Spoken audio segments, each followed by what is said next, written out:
Di awal film kita diperlihatkan dengan seorang pria bernama Vincent yang baru keluar dari kantor pegadaian bersama ibunya.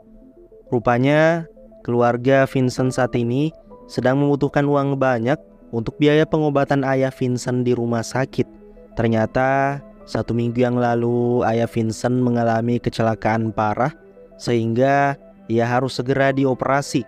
Namun karena BPJS tidak berlaku di sana, keluarga Vincent harus membayarnya dengan normal dan tentu biayanya sangat mahal. Setelah menggadaikan semua barang yang keluarga Vincent punya, ternyata itu semua belum cukup untuk membayar tagihan rumah sakit. Akhirnya, Vincent dan sang ibu sepakat untuk menjual saja rumah mereka. Vincent sendiri bekerja sebagai tukang listrik serabutan, sehingga gajinya hanya cukup untuk makan sehari-hari saja. Di suatu pagi, Vincent pergi ke rumah pria bernama Mike untuk membetulkan kelistrikan di sana. Ketika Vincent sedang memulai pekerjaannya, ia tak sengaja mendengar Mike dan istrinya yang sedang membicarakan sebuah permainan dengan hadiah yang sangat besar. Namun, Vincent belum tahu detail tentang permainan apa yang mereka maksud. Setelah Vincent pergi, Mike langsung membuka komputer lalu mendaftarkan dirinya untuk mengikuti permainan tersebut. Kemudian berkas penting tentang permainan itu Mike simpan di dalam lemarinya.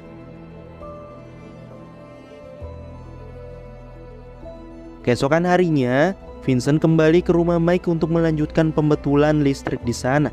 Lagi-lagi Vincent mendengar obrolan Mike dengan temannya yang sedang membicarakan permainan hadiah besar itu. Di sini, Mike berkata kalau di permainan sebelumnya, Mike telah berhasil memenangkan dan mendapatkan hadiah $2 juta hanya dalam 1 hari saja. Vincent yang mendengar hal tersebut tentu semakin penasaran dengan permainan apa yang sedang Mike bicarakan, karena kita tahu kalau Vincent sedang membutuhkan banyak uang. Sore harinya ketika Vincent akan pulang, ia dikejutkan dengan istri Mike yang sedang menangis histeris. Ternyata Mike baru saja tewas akibat overdosis karena terlalu banyak mengonsumsi barang haram. Tak lama kemudian, beberapa polisi pun mulai berdatangan untuk mengevakuasi jasad Mike. Tentunya di sini Vincent tidak bisa pulang dan ia akan dimintai keterangan oleh polisi karena saat kejadian Vincent berada di rumah tersebut. Setelah memberikan identitas dan keterangan cukup jelas, akhirnya Vincent diperbolehkan pulang. Namun, Vincent kembali teringat dengan permainan hadiah besar yang sering dibicarakan oleh Mike dan ia berniat untuk mengikutinya. Pada akhirnya, Vincent nekat masuk ke kamar Mike lalu mengambil berkas penting tentang permainan itu yang sebelumnya Mike simpan di lemarinya. Ketika dibuka, isi dalam berkas itu adalah sebuah petunjuk yang memerintah untuk mengambil barang di kantor pos dengan kode yang sudah tertulis di berkas tersebut. Dengan cepat Vincent langsung datang ke kantor pos lalu mengambil barang dengan kode yang ada di berkas itu. Setelah mendapatkan barang tersebut, Vincent langsung membukanya. Ternyata isi dalam barang itu adalah sebuah ponsel, beberapa lembar uang $, dan sebuah surat yang berlambang laba-laba dengan kunci yang sudah ditempel. Ternyata surat itu meminta si pembacanya agar menggunakan uang $, tersebut untuk menginap di sebuah hotel yang ada di New York, lalu menunggu panggilan dari ponsel yang mereka sediakan. Di sisi lain, ternyata pihak kepolisian mengutus seorang detektif untuk menyelidiki kasus kematian Mike. Terungkap sudah fakta sebenarnya. Pihak polisi sudah mendengar desas-desus tentang permainan yang berhadiah uang banyak itu, dan pihak polisi juga sudah mengetahui kalau Mike mengikuti permainan tersebut. Namun para polisi belum mengetahui di mana permainan itu dilaksanakan dan permainan seperti apa itu. Pagi harinya memperlihatkan Vincent yang sudah berpakaian rapi dan ia beralasan kepada sang ibu kalau dirinya mendapatkan pekerjaan baru. Padahal Vincent akan pergi ke hotel di New York, yaitu untuk mengikuti permainan tersebut. Ketika di stasiun kereta, tak sengaja Vincent berpapasan dengan seorang detektif. Di sini si detektif pun memerintahkan beberapa anak buahnya agar mengikuti Vincent secara diam-diam. Ternyata si detektif terus mengawasi Vincent karena si detektif yakin kalau Vincent akan mengikuti permainan berhadiah besar yang pernah Mike lakukan. Malam harinya, Vincent pun sampai di hotel New York dan akan beristirahat sebentar. Tak lama, Vincent dihubungi oleh nomor tak dikenal yang menyuruhnya untuk membuka satu brankas nomor 215 yang ada di kantor pos terdekat. Si penelpon menjelaskan kalau brankas itu hanya bisa dibuka oleh kunci yang sebelumnya Vincent dapatkan. Isi brankas itu adalah satu tiket kereta api yang bertujuan ke daerah Necol. Namun, Vincent harus bisa memastikan kalau dirinya tidak sedang diikuti oleh siapapun karena permainan yang akan ia ikuti sangatlah rahasia. Pagi harinya, Vincent langsung pergi ke kantor pos terdekat untuk membuka brankas yang dimaksud. Setelah dibuka, ternyata isinya bukan hanya tiket kereta api, melainkan ada juga satu peta dan nomor 13 sebagai tanda pengenal untuknya. Setelah itu, Vincent langsung pergi ke stasiun menggunakan taksi. Singkat cerita, Vincent sudah berada di daerah Necol dan ia pun dijemput oleh satu pria tak dikenal. Sebelum pergi, si pria itu meminta Vincent agar mengembalikan ponsel yang diberikan panitia sebelumnya dan memperlihatkan nomor tanda pengenalnya. Setelah itu mereka berdua pun pergi ke salah satu pondok yang ada di tengah hutan karena permainan yang dimaksud akan diselenggarakan di sana. Di sisi lain, memperlihatkan si detektif dan para anak buahnya yang kehilangan jejak Vincent. Si detektif pun langsung bertanya kepada sopir taksi yang membawa Vincent sebelumnya. Namun si sopir taksi itu tidak tahu karena ia hanya mengantarkan Vincent sampai ke stasiun kereta dan tidak tahu tujuan Vincent selanjutnya. Kembali ke Vincent yang kini sudah sampai di pondok tengah hutan. Di sini, ia diperiksa dengan sangat detail, bahkan hak sepatunya juga sampai dicopot. Setelah dirasa aman, Vincent dibawa lagi pergi ke sebuah rumah mewah yang tak jauh dari tempat tersebut. Terlihat di sana banyak sekali orang kaya yang membawa koper berisi uang untuk bertaruh dalam permainan yang akan Vincent ikuti. Vincent sendiri hanya bisa pelongo karena sampai sekarang ia belum mengerti permainan apa yang akan ia ikuti. Tak lama kemudian, Vincent dibawa ke suatu ruangan untuk memulai permainannya.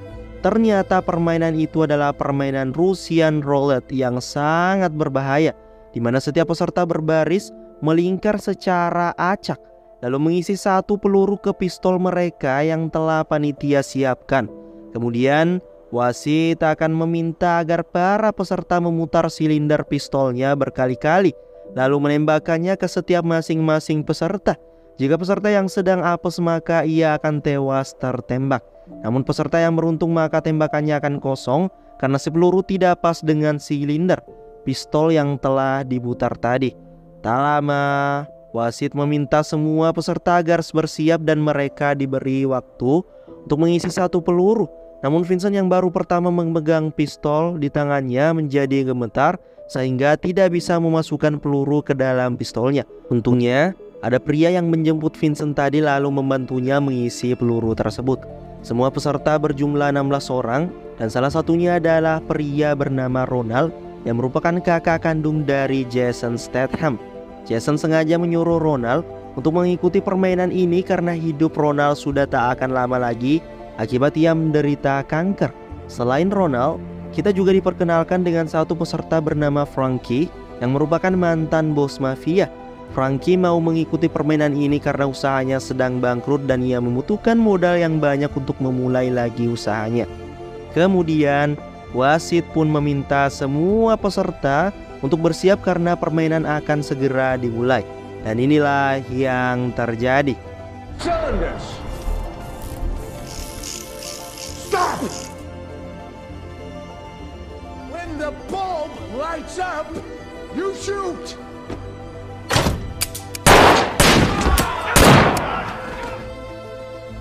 Pada ronde pertama ini 4 peserta harus tewas, sedangkan Vincent dan Frankie masih diselamatkan oleh Tuhan.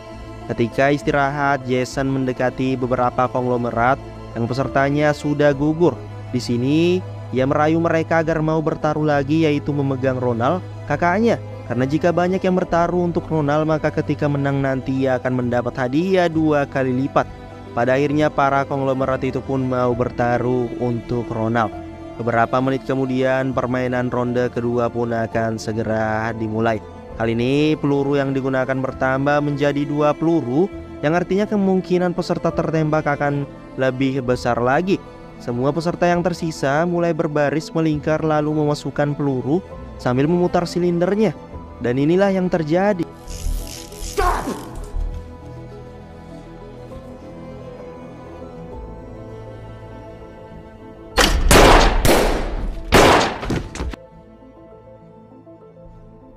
Dalam ronde kedua ini ada 4 peserta yang gugur. Namun untungnya Vincent, Ronald, dan Frankie masih selamat. Ketika beristirahat, Frankie mengobrol dengan salah satu panitia dan ia berniat untuk menyudahi saja permainan mengerikan tersebut. Namun si panitia menjawab semua peserta dilarang mundur, dan jika ia kabur maka ia akan diburu kemanapun ia pergi. Frankie sendiri jadi menciut karena ia teringat dengan anaknya yang masih kecil di rumah. Beberapa menit kemudian permainan ronde ketiga pun akan segera dimulai. Di sini peluru ditambahkan menjadi 3 sehingga permainan ini akan sangat berbahaya. Raise your weapons. Spin your cylinders. Stop! Eyes on the bulb.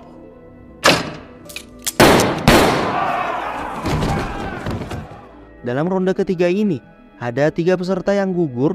Hingga kini peserta tinggal 5 orang, termasuk Vincent, Ronald, dan Frankie. Karena kini akan memasuki ronde keempat atau final, maka peserta harus ada 2 orang saja. Sehingga panitia membuat kesepakatan baru, yaitu meminta kepada 5 konglomerat yang bertaruh untuk masing-masing peserta agar mengambil 5 bola yang dibungkus oleh plastik. Bola itu 3 berwarna putih dan 2 berwarna hitam.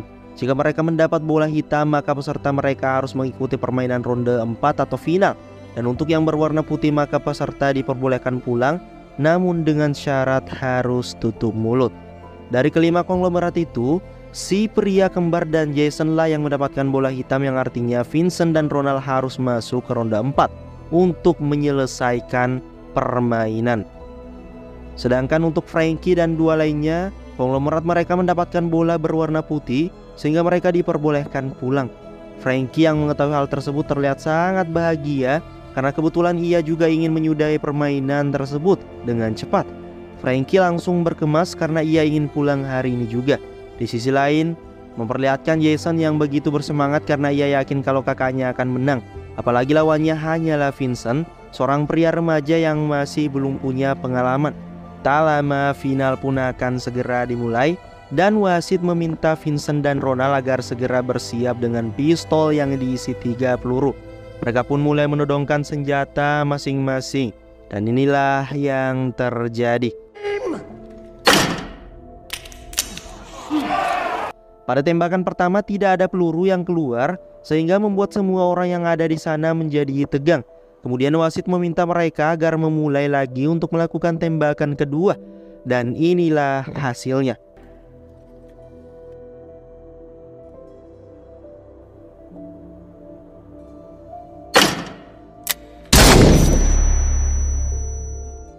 Pada akhirnya Vincent keluar sebagai pemenang dan akan mendapat hadiah sebesar 2 juta dolar.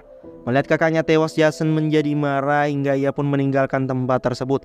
Kembali ke Vincent yang kini telah mendapatkan hadiahnya. Di sini si konglomerat kembar akan mengantarkan Vincent sampai ke stasiun. Namun Vincent tidak mau karena ia takut akan dihabisi, lalu uangnya dicuri oleh mereka. Pada akhirnya Vincent memutuskan untuk kabur secara diam-diam dengan membawa semua uang tersebut. Keesokan harinya memperlihatkan Vincent yang sudah berhasil kabur dan sampai di stasiun. Namun ketika Vincent sedang menunggu kereta, tiba-tiba ia melihat si sopir taksi yang sedang melihat ke arahnya. Dengan cepat, si sopir taksi itu juga langsung menghubungi si detektif dan melaporkan kalau Vincent sedang berada di stasiun. Tak butuh waktu lama, para polisi mulai berdatangan untuk menangkap Vincent atas perintah si detektif. Menyadari akan hal tersebut, Vincent segera menyembunyikan 1 tas uangnya di dalam tong sampah. Karena jika sampai ia tertangkap sedang membawa uang banyak, maka polisi akan semakin mencurigainya. Setelah menyimpan satu tas uangnya di tong sampah, Vincent pun tertangkap dan langsung dibawa ke kantor polisi. Sesampainya di sana, Vincent diinterogasi oleh si detektif mengenai dari mana saja ia selama ini. Si detektif juga bertanya apakah Vincent telah mengikuti permainan yang pernah Mike ikuti. Si detektif hanya ingin mengetahui di manakah lokasi permainan itu, dan jika Vincent mengatakannya maka ia berjanji akan melepaskan Vincent. Pada akhirnya Vincent memberitahu lokasi tersebut karena ia juga tidak ingin permainan mengerikan itu terus terjadi. Setelah itu Vincent kembali dilepaskan dan ia langsung bergegas pergi untuk mengambil satu tas uangnya di tong sampah stasiun. Namun sesampainya di sana tong sampah itu sudah bersih, yang artinya uang $2 juta Vincent telah hilang. Tak menyerah begitu saja, Vincent mencarinya ke tumpukan sampah yang ada di luar stasiun. Dan nasib baiknya uang itu ditemukan dan Vincent langsung pergi ke kantor pos untuk mengirimkan uang tersebut kepada sang ibu, yaitu untuk membayar semua biaya operasi ayahnya. Kemudian Vincent menghubungi sang ibu dan mengatakan kalau ia telah mengirimkan uang untuk membayar semua biaya operasi ayahnya. Sang ibu pun sempat bertanya dari manakah Vincent mendapatkan uang sebanyak itu. Namun Vincent tidak bisa menceritakannya sekarang dan akan menceritakannya nanti karena sudah sangat lelah. Vincent memutuskan untuk menginap satu malam di hotel dekat stasiun. Malam harinya Vincent mengisi tas uangnya dengan boneka dan beberapa makanan. Semua ini Vincent lakukan untuk berjaga-jaga karena ditakutkan ada saingan pesertanya dulu yang tidak terima dan berniat mengambil uang Vincent. Pagi harinya Vincent pergi ke stasiun untuk pulang ke rumahnya. Namun di sana ada Jason yang ternyata sedang mengawasi Vincent. Rupanya Jason tidak terima atas kekalahannya, sehingga kini ia berniat untuk merebut semua uang itu dari Vincent sekaligus membalas kematian sang kakak. Hingga ketika Vincent memasuki kereta, tiba-tiba Jason datang dan langsung menembak Vincent. Kemudian Jason mengambil tas Vincent yang kita tahu kalau di dalamnya hanya berisi boneka, lalu pergi begitu saja. Vincent sendiri hanya bisa berbaring lemah karena perutnya tertembak berkali-kali. Vincent sudah ikhlas jika dirinya harus tiada. Yang terpenting sang ayah bisa selamat dan bahagia dengan sang ibu. Pada akhirnya Vincent harus tewas akibat kehabisan darah. Kemudian film pun berakhir. Sejujurnya dalam film ini saya tidak begitu suka dengan endingnya, karena pemeran utama yaitu Vincent sendiri harus mati ditembak oleh pemeran utama di film lain yang biasanya menjadi pemeran utama di film lain, yaitu Jason Statham. Dan sebetulnya saya tidak berharap betul dengan ending yang seperti ini. Namun apalah daya, kita bukan sutradara, jadi nikmati saja filmnya. Oke, jadi gimana menurut kalian untuk alur cerita film kali ini? Pesan yang dapat kita ambil dalam film kali ini adalah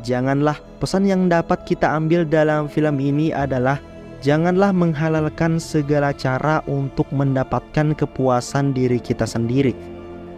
Ngerti nggak? Ya begitu. Saya Admin Tanfan pamit undur diri dan terima kasih.